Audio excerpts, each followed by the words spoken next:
Welcome to this Zentangle Quickie. My name is Heather Hartwick Gladden. I'm a certified Zentangle teacher, and today we're going to take a look at the tangle Helter from CZT Debbie Raaen, and I hope I pronounced that right. Um, for information on uh, the name of the tangle or the background, it's very touching. So you want to take a look at the For More Inspiration link and just read there. It's yeah, touches your heart. So neat tangle, and starts off. Let me first say, more than one reason to go and look at the For More Inspiration link. I always do my own version of the tangle, the step out, and then below that, the For More Inspiration is the originator of the tangle, their step out.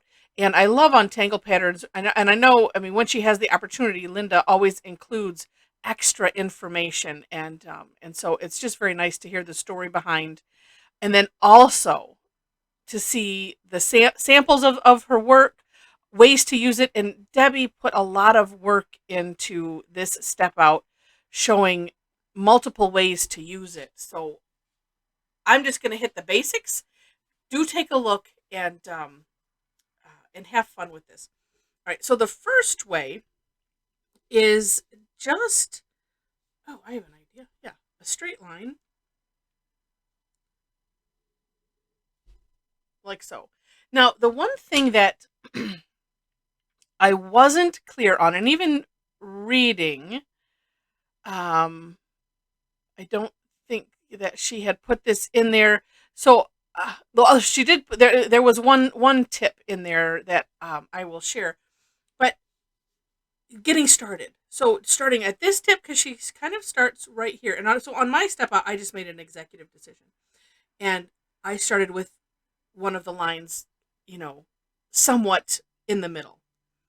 Now, one thing that she says, and this is a good tip, is to start, and it's a tip. You don't have to do it. If it works for you, great. If not, do it the other way. I was doing it from the base out, but one thing she suggests is doing it from the outside and going in, so that way then you can have more control. I'm thinking, no, that's not going to help me anyway. You can have more control over the overall shape. So we're going to do that on this one. Um, I didn't do it on my. I don't think I did anyway. I now I'm not even thinking about how did I do those step outs anyway. But it is true, because then you can control this part of the shape versus, if you're just going out like that. But when your pen is in your hand and on your paper, it is your tangle, and you can do with it what you want. And see, that's part of my challenge. Well, that's not too bad. It I wanted it sort of to taper maybe a little bit more, but it's okay. All right, and then from the other side, I'm going to see if I can. Partly, I want to make this comfortable, because we always want to make our hands comfortable. Let's just do it this way. And we're coming in at this angle, and I don't know. It's still kind of uncomfortable in my hand, and maybe it's because I really should do this way. I don't know. Well, at least going that way, it was all right. Let's see if I did it. It would have been okay. I've position your hand and things so that way you can see this overall shape taking place. And the one big thing that I did get from this, though, is to stop worrying about it. Just stop thinking. It's okay. It's all right. And there we have it. Now, one thing I noticed, and this could just be an add-on thing that you do, is she added some heaviness with the pen. It wasn't just graphite, at least as best I could see from the step out. So, so you can play and have fun with that. But what I will do is add. I'm going to taper that a little bit better, I think.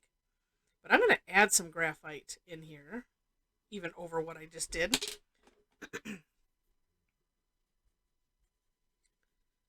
And I'm just going to smush it out both sides.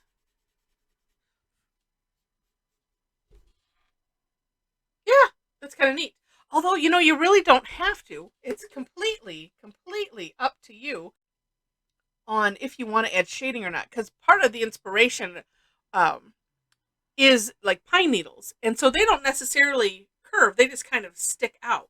So again, completely up to you. I'm looking at her samples and it looks like she did some and maybe even had some that had a little bit of, shading on the outside like that. Whoops.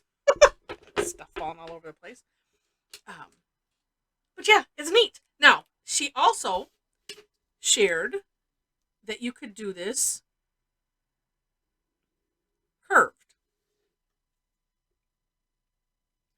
And I want to see if I can do this right. Let's. All right. And then, like these lines are straight. They could be a little curvy if you want. She also mentions, this could, well, maybe I can fit it in over here, an S shape. We'll see if we can do that. All right. So, and this is where my brain goes, how do you want to do this, Heather? Oh, I know. Let's do it the way it curves, because that seems, okay. So my lines, and as you see, I am starting in the center, which, let's not do that. Part of, I guess, the reason why I'm thinking, starting in the center, yeah, that's nice, because then I'm assured how far apart they are a little bit more.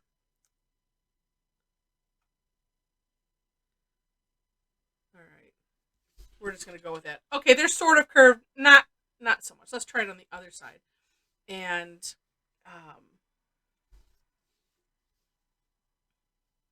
let's see, what was I thinking? This way. All right, let's try. Yeah. My challenge is like, I don't know which way to curve them. Let's curve them towards the tip. Or is that going to look weird? Let's see.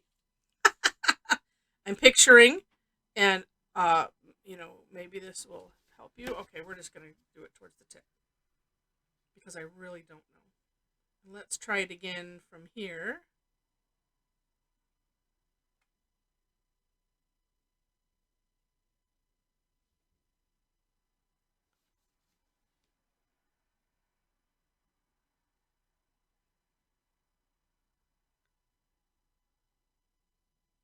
And as I mentioned, the biggest thing that I've gotten out of doing this one is the not worrying about it. And I worried a little bit too much trying to figure out, well, what did I want to do, because I was just doing it off the cuff. For those of you, if you've never, I haven't mentioned it. I think I mentioned it maybe on the last video. But not so much all the time. I try to do these in just one take. Let's see what that does. All right. You know what? Here's what I'm gonna. Okay, let's do this. I'm gonna start from the tip, and so fortunately or unfortunately, whichever way you want to look at it, I'm sharing my thoughts as I'm doing it. So, and sometimes I think yesterday's I decided to do something just right on the cuff. That'll happen. You'll get a great idea. Oh well, let's just do it. And while I do call it a quickie, I don't think I've broken a half an hour on these. It's still, I intend them to be nuts and bolts. Just figuring out to do this, but at the same time, sometimes these do warrant. This is starting to look like a centipede. I'm sorry, or a millipede. Now I'm sorry. That's going to be in your head forever. No, it's not.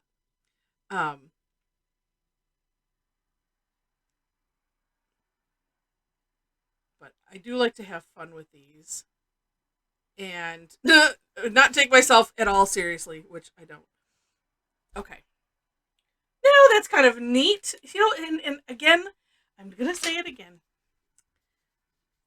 Don't judge what it looks like till you're done. And by done, I mean even adding shading, because I'm thinking, oh, you know, and no, it doesn't look bad. And when I look on the screen, it shouldn't look different, but it does. Because then if I look on the screen, it looks like somebody else did it and not me. So so here's what you do. If you don't like if you don't like what you've done, take a picture of it and then maybe email it to yourself and say, it's like, oh, well, that's neat. Who did that one?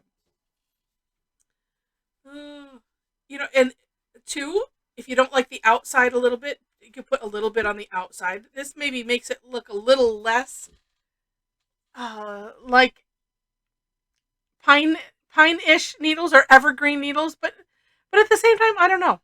It's an up to you. This is non-representational, so it's all good. It doesn't matter. It really doesn't. So it's a neat tangle. It kind of got me a bit out of my comfort zone, and I'd like to share that with you. So if it got you a little out of your comfort zone, feel free to share that, and we'll commiserate together in the comments. So again, I hope you enjoyed this. It is a neat tangle, and do take a look at the for more inspiration link, because it will totally inspire you. I'm going to have to play with it a bit more, especially the curvy ones. Straight, I can do, but the curvy, I need to look a little bit more at it and play with it a little bit more. So, but it is neat indeed. All right, so if you enjoyed this, and I hope you did, would love to have you click like. Feel free to share it. Again, leave comments. And if you liked it enough to see more, would love to have you be a subscriber to the channel. In the description section, I've already mentioned it 100 times, step out links. Below that, ways to connect with me. I have a link to my website. If you have tried to click the website prior to the time of this recording, we're having a little bit of an issue with something, and the redirect is not working properly. So I did correct it in this video. So so you can click the link there and get to my website, where I have information on classes and things that we're doing. You can sign up for my blog there, where we are currently in December doing Festivus Tangulus for 2022. It's the first time that I decided to do my own, name my own kind of challenge. Oh, actually, no, I take that back. We did Inkvember, because after having fun with Inktober, just decided, well, let's just keep going. I do a daily tangle, and so essentially my daily tangle has converted into these monthly themes. So so feel free to subscribe to that blog, and let's see what else. Also, link to our wonderful Facebook community. So if you want to hang out with some amazing tanglers from all different experiences. So if you don't feel like yours is good, we don't care. Everybody feels that theirs isn't good. There are some really amazing works that are inspiring, and and everybody does share. Oh, here's how I did this. Here's how I did that. And then those that maybe have some physical limitations and are doing it too. And so those I highly encourage even more to make sure to post, because we want to celebrate everything that you do. Because Zentangle is about you and your journey, not about taking it to the fair or anything like that. Making a work of art. You did it with your hand, so it is a work of art, period. And that's kind of our collective attitude. So with that, thanks so much for watching, and I wish you happy tangling.